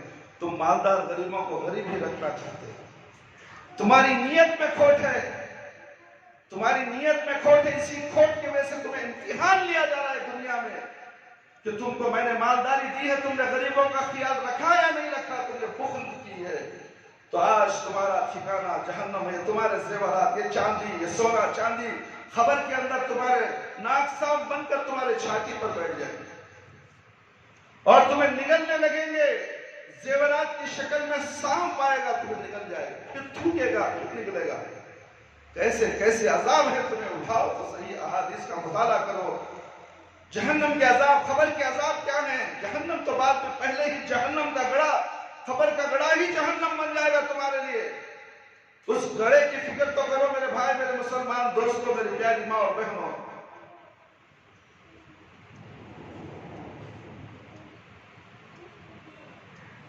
معاشرے کی اس بگاڑ کو ختم کرنے کے لیے ہمیں بھی رسول اللہ صلی اللہ علیہ وسلم کی سیرت طیبہ اور آپ کے صحابہ اکرام کے طرز عمل کو سامنے رکھنا ہوگا۔ اسلامی معاشرے کی خصوصیات سے خمسہ کا تحفظ اور حدود اللہ کا حفاظ، اس میں رہنے والے ہر مسلمان کی 5 چیزوں کو تحفظ فراہم کیا جاتا ہے، وہ ہے جان، مال، عزت، عقل اور دین۔ ان 5 چیزوں کی حفاظت کے لیے شرعی سزائیں مقرر کی گئی ہیں میرے بھائی، میرے دوست۔ لہذا اگر کوئی مسلمان اپنا دین چھوڑ کر دوسرا دین اختیار کرے تو واجب القتل ہے، یاد رکھو۔ اور اگر کوئی شخص کسی کی جان پر حملہ آور ہو اور اسے ناحق قتل کر دے تو اسلام نے اس کے لیے قصاص کی سزا مقرر کی ہے، خون کا بدلہ خون، قتل کا بدلہ قتل۔ اور اگر کوئی شخص کسی کا مال چرائے تو اسلام اس کے ہاتھ کاٹنے کا حکم دیتا ہے۔ چوری کرنے والے کے ایک ہاتھ کاٹ دیے جائیں گے۔ اگر کوئی آدمی کسی کی عزت کو پامال کرے، وہ شادی شدہ ہو تو اسے پتھر مار مار کر ختم کرنے کا حکم دیا گیا۔ شادی شدہ اگر زنا کرے تو اسے پتھر سے رجم کیا جائے گا، مار مار کر ختم ہی کر دیا جائے گا۔ اور اگر وہ غیر شادی شدہ ہے تو اس کے لیے 100 گھوڑوں کی سزا مقرر کی گئی۔ کتنے زنا ہو رہے، کوئی سزا دے رہا ہے؟ آج نوجوان لڑکے کتنی زنا کر رہے ہیں، 100 گھوڑے مارنے کا حکم دیا گیا ہے۔ اور شادی شدہ مرد کتنی عورتوں غیر عورتوں کے ساتھ زنا کر رہے ہیں، کیا ان کو پتھر کی سزا، مار مار کر ختم کرنے کی سزا اس دنیا میں دی جا رہی ہے سوائے سعودی عرب کے؟ اور سعودی عرب کو گالیاں دیتے ہوئے۔ سعودی عرب مکہ مدینے کے دین کو پہچان نہیں سکتے، مکہ مدینے کا دین نہیں، خواجہ غریب النواز کا دین چاہیے۔ اللہ اکبر۔ خواجہ غریب النواز کے دین میں ہے ہاتھ کاٹنے کا حکم، رجم کرنے کا حکم، فحش کو روکنے کا حکم، بے پردگی کو روکنے کا حکم ہے۔ جاؤ درگاہوں میں دیکھو بے پردہ عورتیں کیسے گھومتی ہیں۔ اسلام تو دیور کو موت کہا گیا، دیور سے پردہ کرنے کا حکم دیا گھر کے اندر۔ اور تمہاری بہنیں، بیوی اللہ اکبر بے پردہ بازاروں میں گھومتی ہیں، درگاہوں میں گھومتی ہیں، تمہیں کوئی فرق نہیں۔ یہ تمام سزائیں مجرم پیشہ لوگوں کی بھیک پوری کے لیے اور اسلامی معاشرے میں امن و امان کے لیے قیام کے لیے انتہائی ناگزیر ہیں۔ نبی کریم صلی اللہ علیہ وسلم جو اولین اسلامی معاشرہ مدینہ منورہ میں تشکیل دیا، مدینہ منورہ میں اسلامی معاملات تشکیل دیے گئے۔ اور مدینہ منورہ کا دین ہمیں پسند نہیں ہے ہندوستانی مسلمانوں کو، ہمیں تو اجمیر کا دین، ہمیں تو حاجی علی کا دین، نظام الدین اولیاء کا دین پسند ہے۔ مدینہ کا دین نام کے لیے، مدینہ عاشقان رسول نام کے لیے، عمل کے لیے یہ، نام کے لیے وہ۔ اللہ کیا تفریق ہے لوگوں کی، کیسے مسلمان نے مدینہ میں اسلام کی تشکیل دی گئی، اس میں بھی اسی طرح کے مجرموں پر سزائیں نافذ کی جاتی ہیں، جس کا نتیجہ یہ نکلا ہے کہ وہ معاشرہ امن و سلامتی کا گہوارہ بن گیا۔ اور آج بھی جن اسلامی معاشروں میں ان سزاؤں پر عمل کیا جا رہا ہے وہاں امن و امان قائم ہے، لیکن جن معاشروں میں ایسا نہیں کیا جا رہا ہے وہاں کے لوگ امن و امان کے لیے ترس رہے ہیں۔ عدالتوں میں پولیس پہ چلے جاؤ، فیصلے کے لوگ ترستے رہتے، چپل کر جائے گے، فیصلہ نہیں ہوگا۔ پولیس اسٹیشن کے چکر کاٹنے پڑے گی، رشوتیں دینے پڑے گی، تمہارے سے زیادہ تگڑی رشوت سامنے والا دیا تو اس کی طرف فیصلہ ہو جائے گا۔ یہ آج کا نظام ہے میرے بھائی میرے دوست، آج کا نظام ہے۔ یہ معاشرہ مسلمانوں کا معاشرہ ہے، مسلمان کو رشوت دے کر اپنے آپ کو اپنی جان چھڑانا چاہتا ہے۔ لیکن جن معاشروں میں ایسا نہیں کیا جا رہا ہے وہاں کے لوگ امن و امان کے لیے ترس رہے ہیں، لہذا ضرورت اس کی بات کی ہے کہ مجرم پیشہ لوگوں کے خلاف کارروائی کر کے ان پر اسلامی سزائیں نافذ کی جائیں تاکہ معاشرے کے باقی امن و سلامتی کے ساتھ رہ سکے اور چین اور سکون کی نیند سو سکے۔ اسلامی معاشرے کی خصوصیات میں عمل بالمعروف نہی عن المنکر میں اس میں رہنے والے مسلمان ایک دوسرے کو نیکی کا حکم دیتے ہیں، برائی سے منع کرتے ہیں، جس سے معاشرے کے باسیوں میں نیکی کی رغبت اور برائی سے نفرت پیدا ہوتی ہے. اللہ تعالیٰ کا فرمان ہے وَلْتَكُن مِّنكُمْ أُمَّةً يَدْعُونَ إِلَىٰ خَيْرٍ وَيَأْمُرُونَ بِالْمَعْرُوفِ وَيَنْهَوْنَ عَنِ الْمُنكَرِ وَأُولَٰئِكَ هُمُ الْمُفْلِحُونَ. اور تم ایک جماعت ایسی ہونی چاہیے جو خیر کی طرف دعوت دے، نیکی کا حکم دے اور برائی سے منع کرے. ایسے ہی لوگ کامیابی پانے والے ہیں. امر بالمعروف نہی عن المنکر دین اسلام کے فرائض میں ایک ایسا فریضہ ہے جو امت محمدیہ صلی اللہ علیہ وسلم کے بہترین امت ہونے کے اسباب میں سے ایک اہم اسباب بھی ہے. اللہ رب العالمین فرماتے ہیں تم خیر امت اخرجت للناس تأمرون بالمعروف وتنہون عن المنکر وتؤمنون باللہ. سورہ عمران آیت نمبر 110. تم بہترین امت ہو جسے لوگوں کے لیے پیدا کیا گیا ہے. تم نیکی کا حکم دیتے ہو اور برائی سے منع کرتے ہو، اللہ پر ایمان رکھتے ہو. نبی کریم صلی اللہ علیہ وسلم جو اولین اسلامی معاشرہ تشکیل دیا، اس کی خصوصیات میں سے ایک اہم خصوصیت امر بالمعروف نہی عن المنکر ہے. رسول اکرم صلی اللہ علیہ وسلم کے علاوہ آپ صلی اللہ علیہ وسلم کے صحابہ اکرام رضی اللہ عنہم بھی اس خصوصی کا اہتمام کرتے تھے. اور جو اس بات کی دلیل ہے کہ کوئی بھی معاشرہ اس وقت تک درست نہیں ہو سکتا جب تک کہ اس میں اس فریضے کا اہتمام نہ کیا جائے. اور جس معاشرے میں اس فریضے کو نظر انداز کر دیا جاتا ہے وہ بہت جلد تباہی کے کنارے پر پہنچ جاتا ہے. نبی کریم صلی اللہ علیہ وسلم نے اس مثال کی یوں بیان فرمائیں کہ جیسے کچھ لوگ ایک بحری جہاز میں سوار ہو، ان میں سے کچھ لوگ نچلے طبقے میں ہو اور کچھ لوگ اوپر والے طبقے میں ہوتے ہیں. نچلے طبقے کے لوگوں کو پانی لینے کے لیے بار بار اوپر جانا پڑتا ہے، جس سے اوپر والے طبقے کے لوگوں کو تکلیف پہنچتی ہے. چنانچہ نچلے طبقے کے لوگ سوچتے ہیں کہ بجائے اوپر جانے اور اوپر والے کو بار بار تکلیف دینے کے ہم نیچے ہی سوراخ کر دیں. اب اگر اوپر والے نیچے والوں کو اس سے منع نہ کرے تو نتیجہ یہ نکلے گا کہ جہاز میں سوار سب لوگ ڈوب جائیں گے. یاد ہوگا ہمارے گھروں کے اندر برائیاں ہیں، ہمارے بچے بے نمازی ہیں. ہم بچوں کو نماز پڑھنے کی طرف نہیں دوڑائے تو آگے چل کر ہمارا گھر بھی اسی جہاز کی طرح ڈوب جائے گا، جہنم کی نہروں میں غوطہ کھائے گا. اور اگر وہ انہیں ایسا کرنے سے منع کر دے تو خود بھی بچ جائیں گے اور جہاز میں سوار لوگ بھی نجات پا جائیں گے. اسی طرح اگر معاشرے میں برائیوں سے منع کرنے والا کوئی نہ ہو تو اس میں بسنے والے تمام لوگ اللہ کے عذاب کی زد میں آ جائیں گے. لیکن اگر انہیں منع کرنے والے لوگ موجود ہوں تو خود بھی نجات پا جاتے ہیں اور معاشرے کے دیگر باسیوں کی نجات کا بھی سبب بن جاتے ہیں. لہذا معاشرے کو تباہی سے بچانے کے لیے امر بالمعروف نہی عن المنکر کا اہتمام کرنا انتہائی ضروری ہے، اور اس دور میں بہت ضروری ہے، اس معاشرے میں بہت ضروری ہے. لوگ یہ جماعت وہ جماعت، تبلیغی جماعت، بینڈ جماعت، یہ بینڈ ہو گئی وہ بینڈ ہو گئی، جس کے چکر میں انہیں بینڈ، انہیں مسلمان نہیں، انہیں کافر. اس چکر میں اپنے آپ کو گھسیڑ دیا گیا ہے. میڈیا والوں نے، یہ ٹی وی والوں نے، انٹرنیٹ والوں نے آپس میں لڑوا رہے ہیں. میرے بھائی اس سے بچو. اپنے آپ کو تو دیکھ لو کہ ہم صحیح مسلمان ہیں یا نہیں ہے. نہیں ہے تو اس پر عمل کرو، صحیح مسلمان ہونے کی کوشش کرو. یہ جماعتوں کے جھگڑوں میں مت پڑو.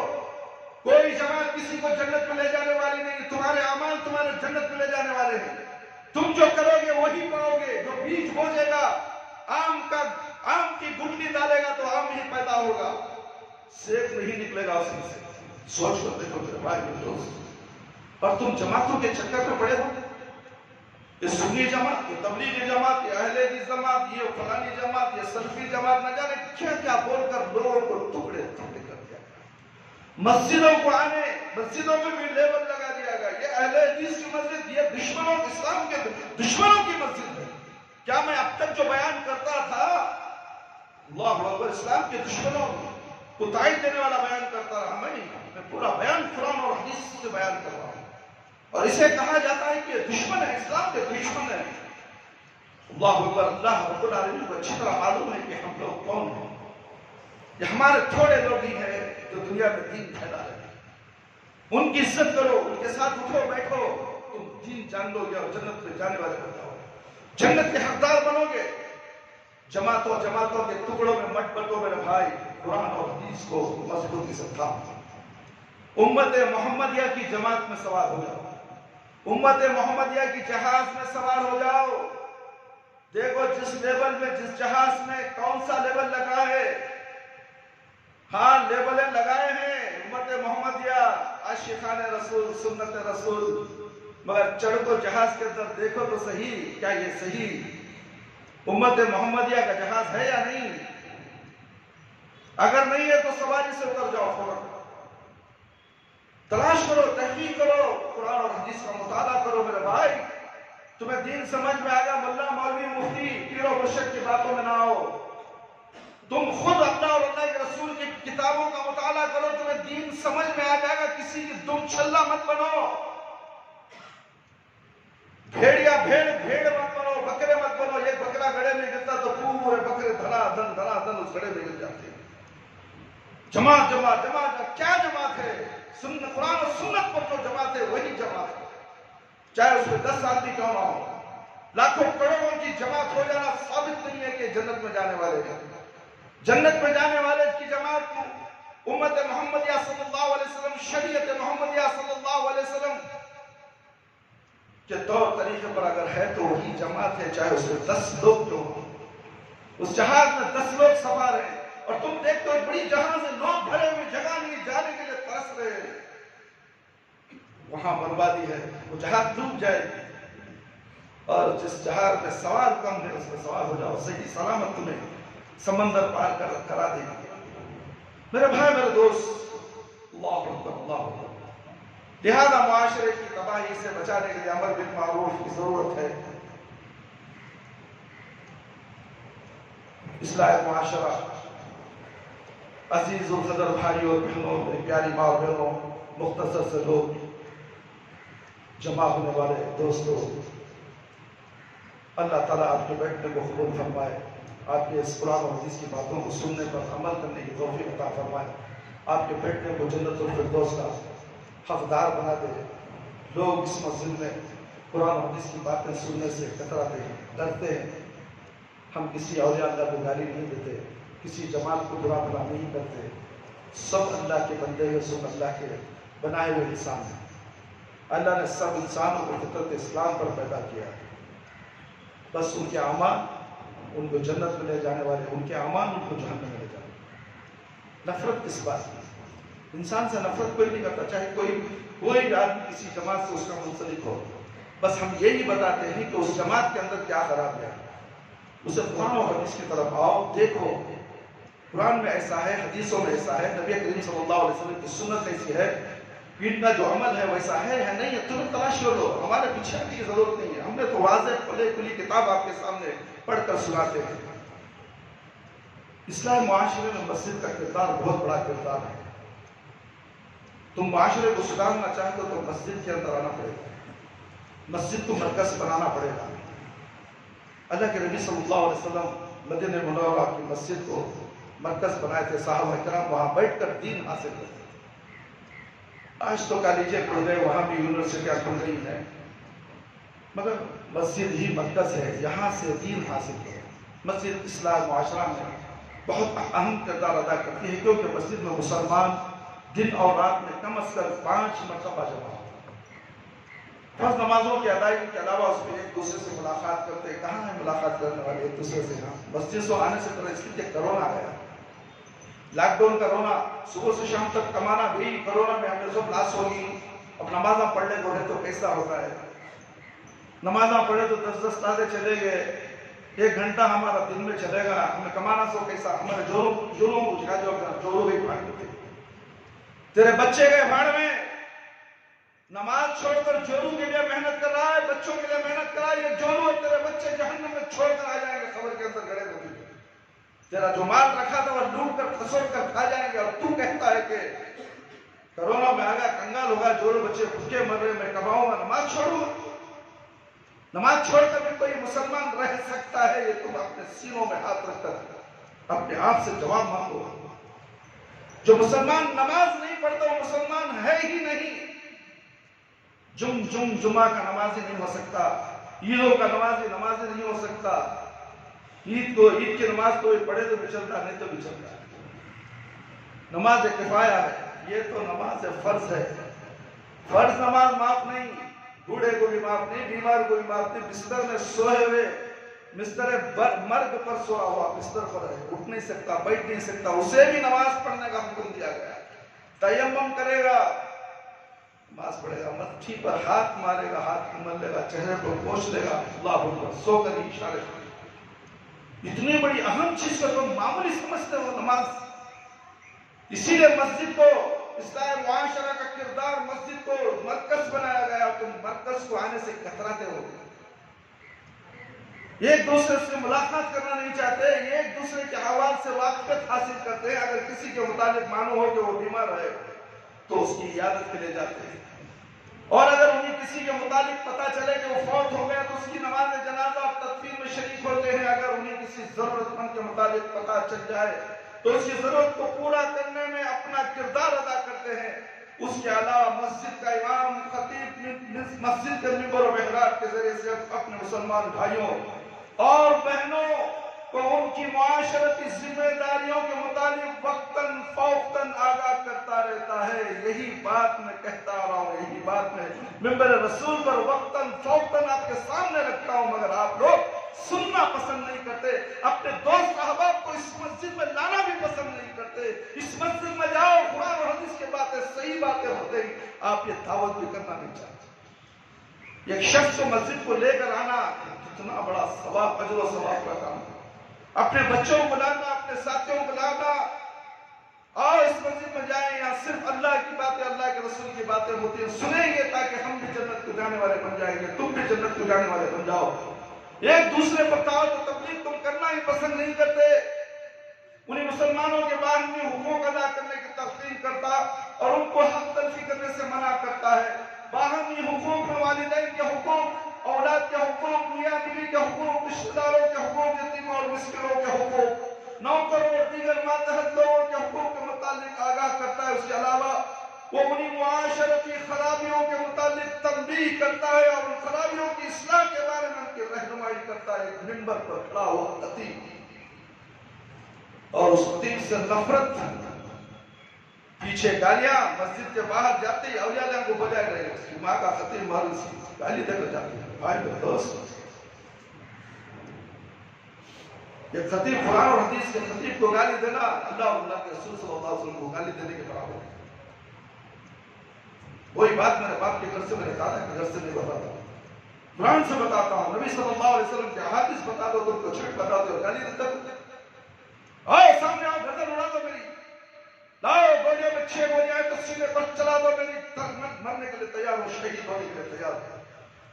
پیچھے گالی مت دو میرے بھائی دوست، منافق ہے وہ، جہنم کے سب سے نیچے چلا جائے. مسجد کی اسی اہمیت کی بنا پر رسول اکرم صلی اللہ علیہ وسلم نے مدینہ منورہ کی طرف ہجرت کرتے ہی جو سب سے پہلے کام معاشرے کی اصلاح کے لیے کیا وہ مسجد کے لیے زمین خریدنا اور اس مسجد میں سنگ یعنی بنیاد رکھنا تھا. آپ صلی اللہ علیہ وسلم نے مسجد کے لیے زمین خریدی، پھر اس میں مسجد کو تعمیر کرنے کا حکم صادر فرمایا. اس کی تعمیر میں بنفس نفیس خود بھی حصہ لیا. بعد ازاں یہ مسجد اولین اسلامی معاشرے کا مرکز بن گئی، جہاں مسلمانوں کا اجتماع ہوتا تھا. وہ تمام امور کا فیصلہ، چاہے وہ خاندانی ہو، معاشرتی ہو، معاشی ہو یا سیاسی ہو، اسی مسجد کے اندر کیا جاتا تھا. یہ اس بات کی دلیل ہے کہ اسلامی معاشرہ میں مسجد کا کردار بہت اہم ہے. لہذا آج بھی اسلامی معاشرے کی اصلاح کے لیے مسجد کے اس کردار کو مؤثر انداز سے زندہ کرنے کی ضرورت ہے. اللہ رب العالمین سے دعا ہے کہ وہ ہم سب کو یہ تمام خصوصیات نصیب فرمائے اور ہمارے حال پر رحم فرمائے. آمین یا رب العالمین. اللہ تعالیٰ تمام مسلمانوں کو مسجد سے جوڑنے والا بنائے اور اپنے معصوم بچوں کو اس مسجد کے مدرسے میں جمع کر، پڑھوا کر، قرآن اور حدیث کی تعلیم دلوا کر اسے دینی تعلیم سے آراستہ کرو. لوگ چڑھتے ہیں، کتنے بچے ہیں، کوئی مدرسے کا کفیل نہیں ہے، مدرسے کو